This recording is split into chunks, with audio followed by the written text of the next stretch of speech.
Bem, pessoal, tudo bem? Como eu tinha prometido, a última aula gravada sobre o conteúdo que a gente precisa abordar para a gente finalizar nossa disciplina. Hoje eu estou liberando no CIGA a nossa prova também. Vocês vão poder fazer a prova até a quinta-feira. Quinta-feira é dia 11 de fevereiro. Eu não gravei antes, pessoal, porque eu estava doente esses dias. Eu até falei pro Leandro, avisei também pro Siloé e por conta disso eu tive alguns atrasos na gravação, até mesmo por conta da função gravar do Google Meet que foi encerrada, né? Então a gente acabou que ficou sem essa função temporariamente, e aí eu tive que encontrar outras ferramentas para gravar a aula. No caso eu estou usando aqui o Atube Catcher, que ele é um aplicativo que eu usava muito antes para baixar vídeos do YouTube, dentre outras coisas. Agora eu descobri que ele também é um excelente aplicativo para gravar a tela. Então a gente vai iniciar nossa aula falando um pouco sobre os desafios da controladoria ambiental. Vamos lá. Então, qual é o objetivo desse capítulo do livro? O capítulo do livro já se encontra no CHA. Então, o objetivo nada mais é do que apresentar as principais nuances relacionadas às questões sociais, questões de sustentabilidade, responsabilidade socioambiental, dentro do tripé da sustentabilidade, que é o social, o ambiental e o econômico, que é lá denominado Triple Bottom Line. Perfeito. Algumas informações sobre responsabilidade socioambiental, algumas informações que são importantes para a tomada de decisão, e falar um pouco sobre a atuação do controller nesse processo. O primeiro tópico do nosso capítulo ele fala sobre as necessidades informacionais ambientais. Hoje a gente passa desde o início lá do século XXI, desde algumas tendências importantes que surgiram dentro das empresas modernas, a gente passa por uma transformação muito importante dentro da estrutura das organizações. Hoje as organizações elas precisam, não é uma questão de só agregar valor. As informações ambientais elas são necessárias, elas são obrigatórias.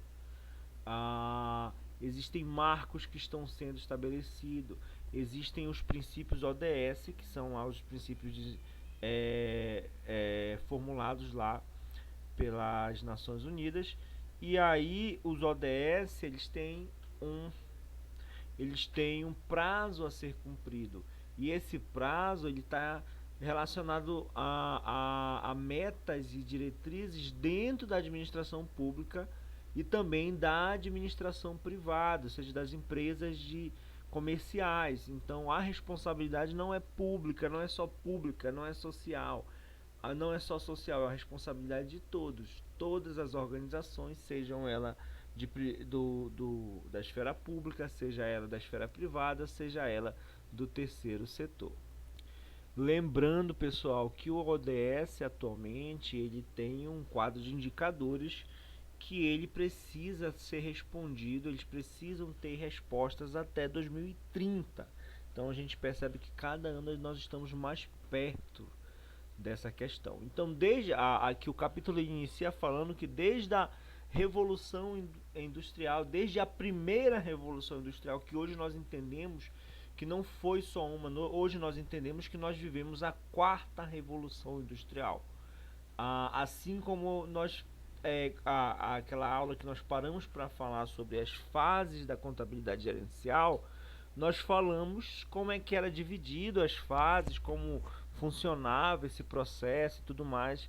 E assim, dentro dessa perspectiva, trazendo um pouco de questões relacionadas à Revolução Industrial, hoje a gente se encontra na denominada quarta fase da Revolução Industrial.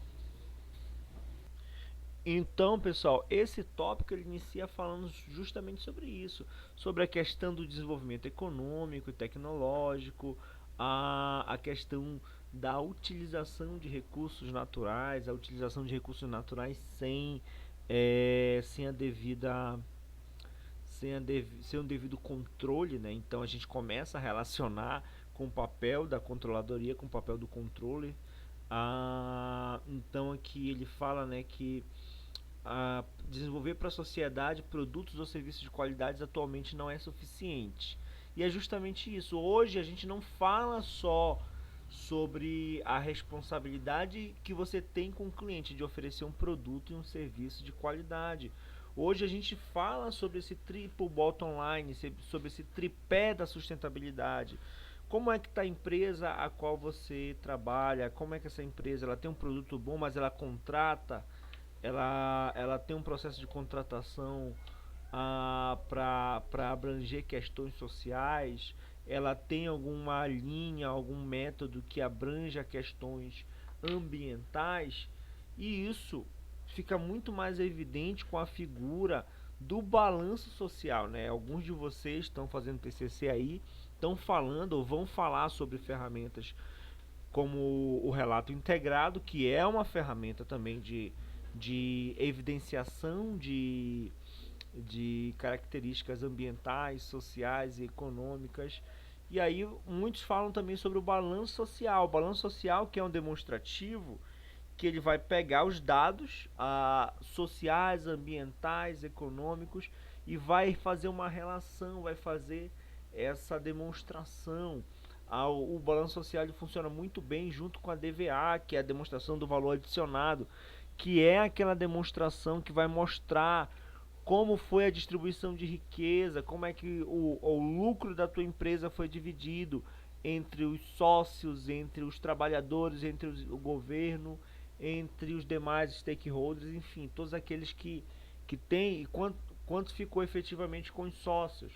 Não apenas isso, mas muitas outras questões relacionadas a questões socioambientais. O próximo tópico da nossa aula, ele fala sobre responsabilidade social corporativa. Então a gente fala muito sobre essa questão da responsabilidade social. O que a gente chama de RSC representa o comprometimento permanente dos empresários, das organizações em adotar um comportamento ético e contribuir para o desenvolvimento econômico, melhorando ao mesmo tempo a qualidade de vida de seus empregados e de suas famílias da comunidade na qual está inserida. É uma forma de gestão que se define pela relação ética e transparente da empresa com todos os públicos com os quais ela se relaciona e pelo estabelecimento de metas empresariais compatíveis com o desenvolvimento sustentável da sociedade, preservando recursos ambientais, culturais para gerações futuras. E aí ele traz essa questão relacionando ao respeito, à diversidade, à promoção e redução das desigualdades sociais. E ali ele diz que essa definição de responsabilidade responsabilidade social corporativa, a RSC, ele diz que a definição contempla três importantes aspectos. Ela é passível de ser gerenciada, abrange o impacto das atividades organizacionais a todos os stakeholders e deve ser considerada a nível estratégico. Então, o Instituto Ethos, que é uma importante instituição sobre responsabilidade social, sobre responsabilidade social e corporativa, ele traz essa definição. Ele diz que a definição de responsabilidade social e corporativa ela precisa ser entendida sobre três importantes aspectos. Ela é passível de ser gerenciada, ou seja, então ela é uma ferramenta que você vai gerenciar, que você vai acompanhar, você vai criar diretrizes. E essas diretrizes vão ter objetivos, e esses objetivos vão ser acompanhados por metas. Então, olha, reduzir, por exemplo, metas relacionadas a qualquer tipo de assédio dentro da organização, seja assédio moral, assédio sexual, enfim. São metas que hoje fazem parte da questão da responsabilidade social e corporativa. Inclusive ferramentas não só de combate, mas de denúncia, ferramentas que demonstram que ferramentas também de prevenção, dentre outras coisas, são criadas estruturalmente dentro das organizações para que a gente possa evitar evitar que haja esse crime, na verdade, né? Que aconteça esse crime que era tão comum dentro da realidade das corporações, principalmente é, lá no início, né? Lá dentre os primeiros processos desde a Revolução Industrial até muito pouco tempo. Até hoje a gente tem um número muito elevado de denúncias e tudo mais, mas até muito pouco tempo isso nem era discutido amplamente. Se discutia na academia, se discutia dentre os grandes autores, mas amplamente isso não era tão falado dentro das organizações, que é algo que tem desde o início lá dos anos 2000, a gente tem focado muito nessa questão, ainda tem muito a avançar, mas a gente pode dizer que já tivemos sim alguns avanços. Bem, pessoal, falado um pouco, existem alguns conceitos importantes que é importante que vocês leiam o capítulo, isso é muito importante. Ah, professor, por que você não fez um slide, uma ferramenta assim, gente? Como eu falei para vocês, muitos de vocês estão tendo a disciplina de TCC comigo, outras disciplinas, e acaba que a gente vai ficando muito sobrecarregado. Então eu falei, vamos fazer a discussão do capítulo até para vocês se familiarizarem com o capítulo. A nossa prova vai ser baseada nesse capítulo e no capítulo anterior sobre controladoria em empresas de serviços, gerenciamento em empresas de serviços. Então a gente vai pegando um pouco aí para a gente fechar. Então tem muita coisa para a gente discutir e aí tem uns capítulos para vocês acompanharem também para ajudar vocês a responder a nossa prova. Então vamos lá.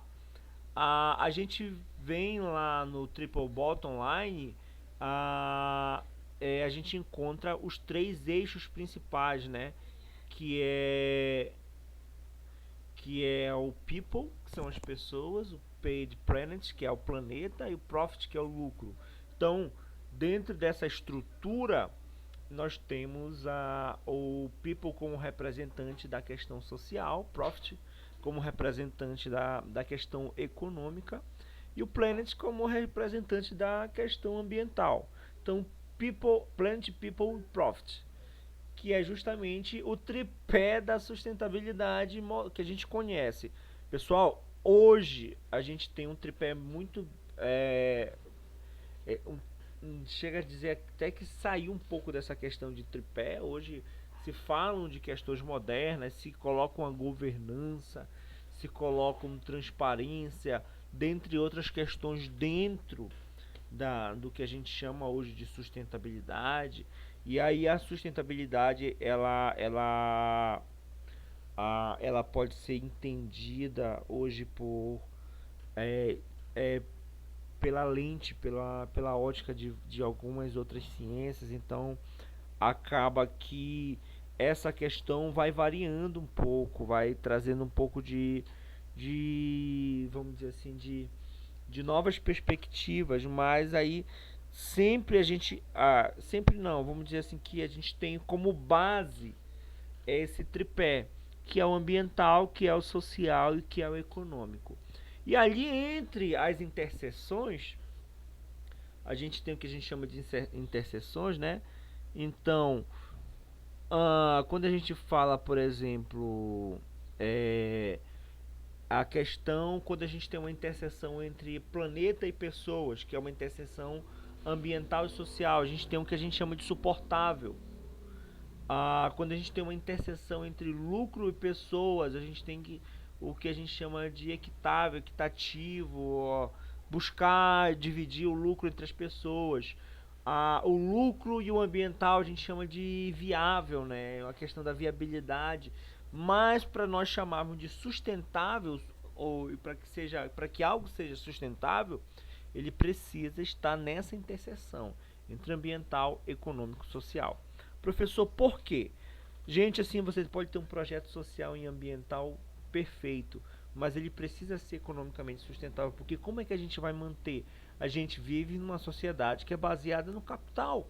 Então, como nós vamos manter um projeto socioambiental se nós não tivermos o lucro como contrapartida a essa questão? Então, isso precisa ser levado em consideração. Aqui, pessoal, ó, algumas definições.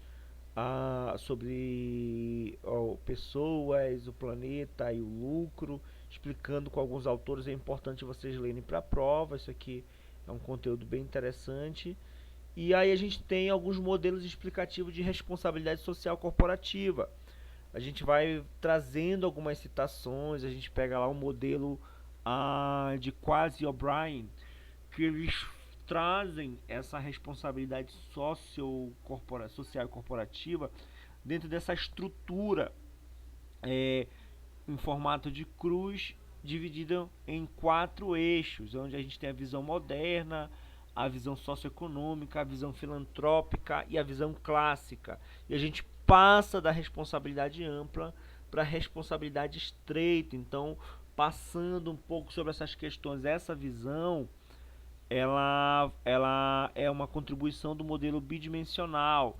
E aí, essa contribuição ela se dá relacionando que a responsabilidade empresarial é avaliada a partir de perspectivas de seus custos, podendo ser enquadrada em quadrantes, que é a visão clássica. Qual é a visão clássica? A empresa é aquela que é para gerar lucros. Essa é a visão clássica. A visão socioeconômica é a visão em que se entende que a empresa deve empreender ações sociais, sim, desde que tragam benefício para a empresa, ou seja, agir em interesse próprio. Eu vou trazer o social e o econômico, mas a visão socioeconômica ela fala que o lucro ainda assim é o mais importante. A visão moderna ela contempla a combinação entre as motivações éticas e os pressupostos da teoria dos stakeholders. A teoria dos stakeholders é uma teoria dentro da administração, que é a teoria das partes interessadas. Quem são nossas partes interessadas? Por que nós temos que pensar nela? Por que nossos relatórios têm que ser pensados nela? Quando a gente fala de partes interessadas, a gente fala de todos aqueles que tem interesse nas informações organizacionais, seja a sociedade, seja a academia. Quando eu digo academia, eu falo da ciência, seja o governo, seja os órgãos fiscalizadores, seja os sócios. Então essa é a estrutura lá proposta. A visão filantrópica, não tinha falado, ela corresponde à responsabilidade de ação discricionária de Karen, lá em 1979. Karen ele falou sobre essa responsabilidade de ação discricionária, questão da filantropia, questão da visão filantrópica, que é ligada a atividades de trazer benefícios sociais, criar ações que gerem impacto social positivo. Então aqui essa estrutura foi proposta por Quasi e O'Brien lá em 2000. Percebo que essa estrutura ela é bem antiga. Chega assim, já fazem 22 anos. Hoje a gente... E é uma estrutura base. Hoje a gente utiliza como base para muitos trabalhos, mas existem trabalhos recentes que propõem algumas evoluções a partir dessas visões. Mas essas visões servem como base para a construção que a gente conhece hoje.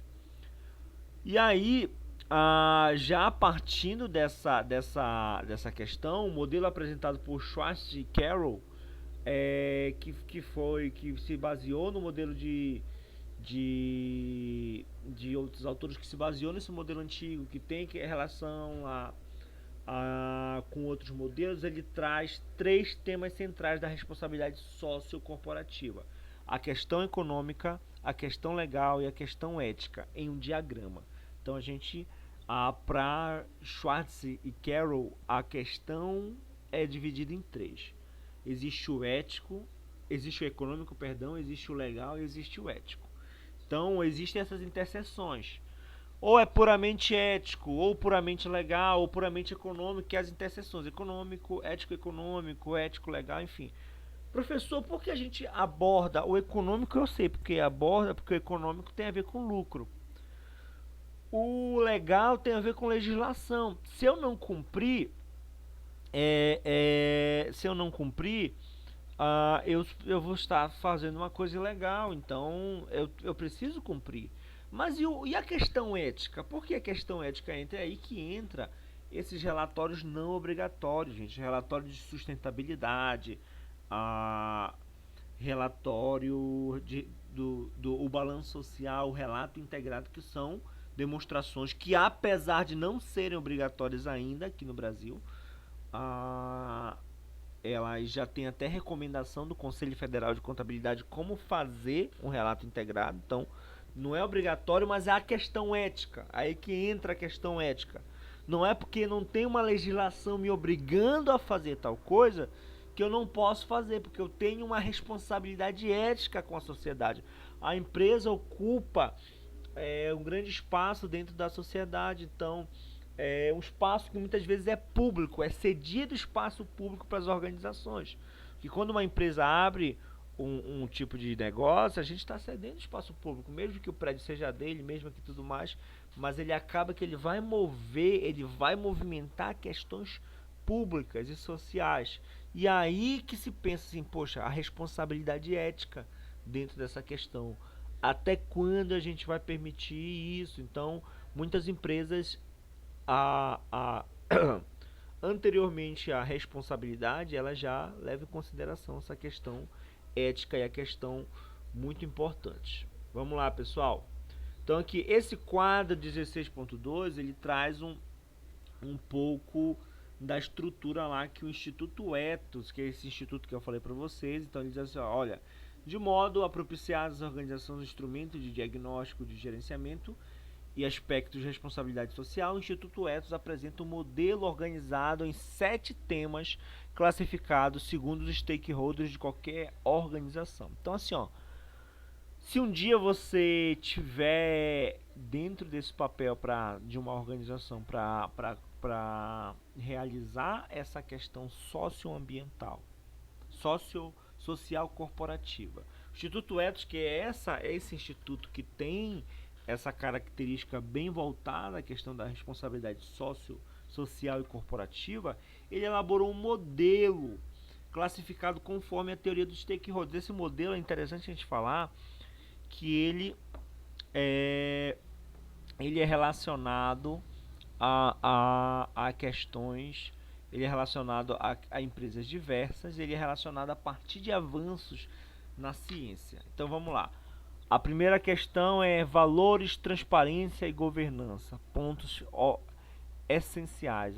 O valores, a gente se remete, a gente já falou sobre isso, né? Valores são questões, quais são os valores que a tua empresa adota, quais são as questões que ela acredita. Transparência é essencial, é o meu instrumento de pesquisa no mestrado, transparência e governança, perdão. Como é que funciona o processo de informação? Será que todos têm acesso? Será que a informação ela é útil? Será que você tem... Muitas vezes você demonstra uma informação, ela é transparente, mas ela não permite que a pessoa enxergue completamente. E aí a gente fala um pouco dessa questão da governança. Então, será que a gestão, será que a tomada de decisão ela tem sido plena? A governança ela tem vários significados a depender da área qual ela está aplicada. Ela tem significados distintos. Mas quando a gente fala em governança, a gente está falando dessa questão do processo de tomada de decisão, da estrutura de poder. Então, desse processo, perdão, de gestão plena. Então, que é uma gestão que não sofre influências diretas, é uma gestão que ela sofre, na verdade, influência direta, mas uma gestão que ela não é, vamos dizer assim, presa. Ela não tem, como a gente diz popularmente, essa questão do rabo preso, né? Então é uma questão de uma gestão preparada e organizada para que você possa tomar a melhor decisão possível, não com base em questões relacionadas à corrupção ou a questões relacionadas a padrinhagens, enfim, questões puramente de gestão. A melhor decisão diante de uma alternativa. O público interno, que é o que? Que é os acionistas, que são os trabalhadores, os colaboradores da organização, meio ambiente, fornecedores, consumidores e clientes, comunidade e governo e sociedade. Então, dentro dessa temática, O Instituto Ethos ele apresenta um exemplo de um tema relacionado ao público interno, seus subtemas e indicadores de avaliação. Olha, tenho público interno, eu tenho diálogo e participação, respeito ao indivíduo e trabalho decente. Perfeito. Eu tenho um tema que é o público interno. Eu vou criar subtemas para poder dividir os indicadores: diálogo, participação, respeito ao indivíduo, trabalho decente. Aí vamos lá, vamos criar um indicadores. Qual é a relação da empresa com os sindicatos? Será que a empresa ela persegue quem está no sindicato? Será que ela tem uma boa relação com os sindicatos? Será que existe alguma forma? Então isso é um indicador de acompanhamento. A gestão participativa. Será que os colaboradores têm realmente a autonomia para propor alguma coisa, ou isso é só meramente de fala? Porque toda empresa hoje ela diz que a gestão é participativa, mas será que é verdade? Então a forma de saber isso é acompanhando o indicador. É você ver se as ideias dos colaboradores estão sendo colocadas em práticas, enfim, ver se a gestão ela permite que as pessoas opinem. Então ela cria uma ferramenta e ela não permite ninguém, porque permite ninguém opinar. A gente vai criar essa ferramenta e pronto, o objetivo de vocês é fazer. Mas e aí, será que o colaborador está podendo colocar essa participação dele? Ele está podendo efetivar essa participação? Então respeita o indivíduo, compromisso com o futuro das crianças, então questões sociais, até mesmo os filhos dos colaboradores. Será que a empresa tem alguma política relacionada a isso? Compromisso com o desenvolvimento infantil, valorização da diversidade, da promoção da equidade racial e de gênero, compromisso com a equidade racial, compromisso com a equidade de gênero, relações com trabalhadores terceirizados. Então aí todas essas relações emergentes, né? Tanto se tem falado nisso, empresas que não têm diversidade de gênero nem racial, a questão da terceirização, né? Minha empresa ela é boa para os meus funcionários, mas as terceirizadas massacram, atrasa salário e tudo mais. Então as empresas hoje, dentro dessa responsabilidade social e corporativa, mesmo que elas contratem uma terceirizada, a responsabilidade que elas têm é acompanhar o trabalho da terceirizada, para saber se a terceirizada não está massacrando, fazendo trabalho análogo à escravidão, nem nada disso. Então isso são pontos importantíssimos a ser tratados. Por fim, pessoal, para a gente concluir a aula de hoje, a gente fala sobre a contabilidade ambiental, né? A contabilidade ambiental, que é justamente o reconhecimento dentro lá de um plano de contas ambiental, dentro lá de uma estrutura para reconhecimento de ativos e passivos ambientais. Aí a gente encontra a contabilidade ambiental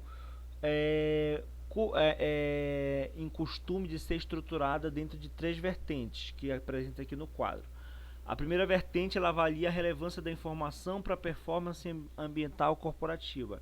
Esse tipo de pesquisa responde à necessidade dos interventores em calcular o passivo ambiental das empresas. Então essa primeira vertente ela está relacionada a calcular ao cálculo do passivo ambiental, na avaliação da relevância da informação para a performance das empresas.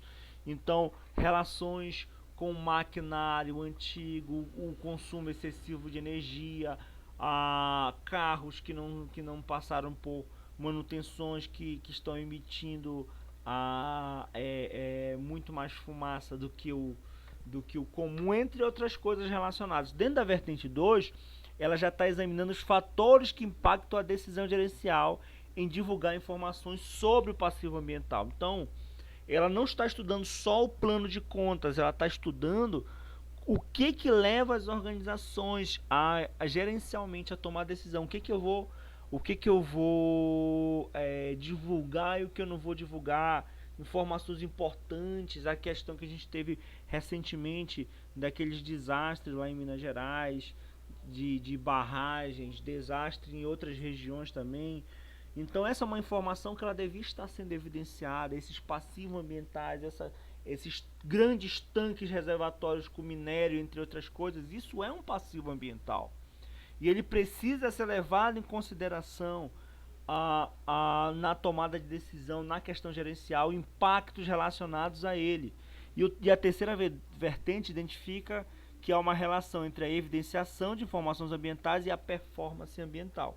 Então a terceira vertente diz, olha, quanto mais eu evidencio, melhor performance eu tenho. Quanto menos eu evidencio, menor performance eu tenho. Quanto mais eu evidencio, melhor performance. Quanto menos, menor performance. E essa questão é muito importante. Então, dentro dessa proposição, a gente tem algumas discussões aqui. A KPMG identificou que as grandes companhias com potencial de impacto ambiental divulgaram relatórios ambientais em caráter voluntário e obrigatório, não se observando, porém, uma padronização na evidenciação das informações. Hoje, quando a gente fala de relato integrado, hoje, quando a gente fala de balanço social, eu já publiquei alguns trabalhos sobre a grande crítica que há é uma falta de padronização. Então, por isso que o próprio Conselho Federal de Contabilidade já está propondo uma estrutura para criar o relato integrado. Por quê, professor? Porque quando a gente não tem uma padronização, fica difícil comparar a empresa X com a empresa Y. Às vezes elas são do mesmo setor, mas uma divulga de forma diferente. Hoje a gente tem a divulgação lá do relato integrado conforme os seus capitais. Então a estruturação dos capitais, a divisão de cada capital, essa informação é muito relevante. Essa informação é muito importante. Entre outras informações importantes, aqui em 2005 a KPMG publicou mais uma pesquisa analisando o relatório anual de 1.600 companhias com atuação internacional. Comparando a pesquisas anteriores, constataram que a divulgação relativa à responsabilidade social corporativa tem aumentado continuamente desde 93, crescendo substancialmente nos últimos 3 anos, 2005, 52% das grandes companhias e 33% das médias emitiram relatórios sociais contra 45 e 23 de 2002. Então, o KPMG, que também tem pesquisas muito relevantes relacionadas à questão ambiental. Bem, pessoal, e o KPMG, que é uma rede internacional que tem políticas de auditoria relacionadas a questões socioambientais, dentre outras, mas uma importante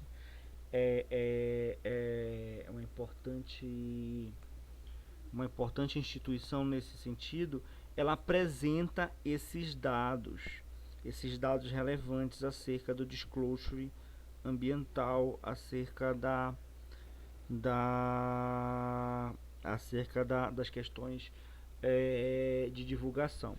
Quando a gente fala em disclosure, lá nossa, que é uma autora que traz uma importante definição na sua tese. Eu até citei ela várias vezes em pesquisas relacionadas à questão socioambiental. Ela traz essa definição sobre disclosure, que é o disclosure, é a divulgação, é o processo de divulgação voluntária, é o processo de informação, é o processo de emissão de relatórios. E quais são os 3 principais relatórios socioambientais hoje que a gente conhece? A gente tem o relatório social corporativo, que é um relatório muito importante, que segue uma estrutura. A gente tem o relato integrado, a gente tem o relatório de sustentabilidade e o balanço social, na verdade 4, né? Grandes relatórios que trazem essa informação socioambiental das empresas. Só retificando aqui, pessoal, é porque é autor, não é autora não, tá? Desculpa, gente, aqui, professor cansado é assim mesmo. É o professor Valsemiro, ele foi uma das primeiras teses da USP que traz essa informação acerca do disclosure ambiental. Então, pessoal, algumas questões importantes sobre divulgação, relatórios, seja no Brasil e em outros países. A gente vê também um pouco de sistema de gestão ambiental e controles internos. A gente começa a falar da questão desse sistema de gestão, ele dentro dessa relação, né? Como é que eu vou criar um sistema de gestão para controlar as minhas informações socioambientais? A gente fala da ISO 14001 e BS 8800, que elas apresentam essa certificação. Então, se a tua empresa ela quer ter uma certificação que comprova que ela tem um controle, um sistema de controle ambiental, ela precisa ter a ISO 14001. A ISO 14001 ela se relaciona às normas técnicas para se ter um controle gerencial. Então, se você porventura quiser adquirir essa certificação, você tem que olhar normativo que ela fala e tudo mais. E ela tem essas questões relacionadas a técnicas de gerenciamento, a questões de conscientização, questões relacionadas à divulgação ambiental. Então aqui, ó, a decisão de implementação de sistema de gestão ambiental decorre do nível de conscientização por parte da administração da empresa. Envolve o estabelecimento. Então, se ter ou não um sistema de gerenciamento ambiental vai depender da organização, vai depender da alta diretoria, dos sócios, dos donos, assim, da direção, enfim. Mas para que ocorra é preciso levar em consideração alguns aspectos, que será necessário para identificar as atividades que estão afetando o meio ambiente, de que forma e em que intensidade se ocorre, como e quais devem ser os controles internos a serem implantados. Então, se você trabalha numa empresa de mineração, quais são os impactos que você está trazendo para o meio ambiente? O que eu preciso primeiramente para identificar meus impactos, depois quais são os impactos e terceiro, como eu vou realizar o meu controle interno e como ele deve ser implantado. Esse sistema gerencial, como volto a dizer, ele precisa estar estritamente elaborado junto com a ISO 14001, que é a ISO que fala sobre isso. Então, alguns elementos das demonstrações contábeis: ativo circulante ambiental, alguns tipos, olha, estoque, insumos adicionados ao processo, ativo realizável ambiental, direitos realizáveis, se você tem direito a prevenção, você tem algum direito relacionado à prevenção, monitoramento, recuperação e reciclagem de impacto ambiental. E dentro do ativo permanente também alguns imobilizados, algumas máquinas que podem produzir produtos recicláveis, algumas máquinas que têm o menor consumo de energia ou menor consumo de insumos. Isso também se relaciona dentro de um plano de contas ambiental. Então aqui, ó, o exemplo do equipamento, ele dá um exemplo de um fornecedor que tem uma máquina alfa e beta. E aí a máquina alfa ela consome menos energia, a beta e gera menos resíduos. Há algumas indenizações também, alguns passivos aqui, olha, multa ambiental, indenização a pescadores, recuperação do meio ambiente são passivos relacionados. Voltando lá para a questão da beta, há algumas questões relacionadas lá a qual máquina tem o maior impacto socioambiental, enfim. Então, o sistema de informação contábil, ele baseado dentro desse plano de contas ambiental que você pode criar para a organização, dentre outras coisas.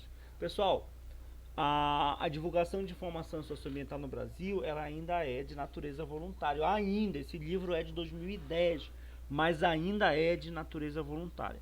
Agora a gente precisa levar algumas coisas em consideração. Cada vez mais a divulgação tem sido tem perdido essa questão, apesar de ser voluntário, quanto maior a organização, mais ela precisa divulgar. Hoje em dia uma grande organização ela tem uma pressão social muito grande para divulgar informações ambientais. Então, se aquela grande organização quer ter patrocínio, se ela quer estar, como a gente diz, entre os trend topics, ela está sendo falada, está sendo divulgada, ela precisa ter essa relação com essas informações ambientais. Então não tem como fugir disso. Então é uma questão muito importante que precisa ser falada. E é isso aí, pessoal. Então a gente encerra o nosso conteúdo tratando sobre essa questão ambiental, sobre esse processo de internacionalização, né? Então, quanto maior o porte da empresa, mais internacionalizada ela é. Hoje a gente fala sobre as normas internacionais de contabilidade. A gente tem as IFRS, a gente tem o IASB, né, que é essa ferramenta dentro das IFRS.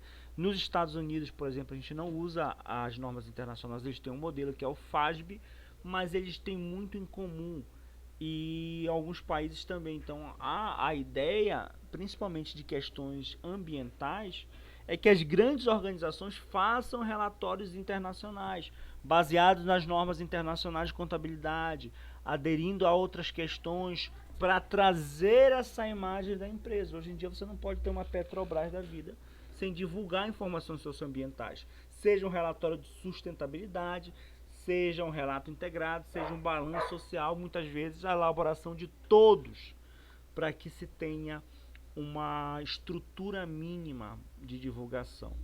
Pessoal, então a gente conclui aqui o nosso conteúdo. A nossa prova vai ser liberada ainda hoje, tá? Eu estou terminando de elaborar ela e estou mandando já. Vocês vão poder responder ela até a quinta-feira, dia 10, né? Dia 11 é sexta, gente, perdão. Dia 10 de fevereiro. Aí porque dia 12 já é a avaliação substituta para quem precisar fazer. Então, no mais, pessoal, vocês têm meu contato, vocês podem mandar e-mails e eu respondo com certeza. Um abraço, pessoal.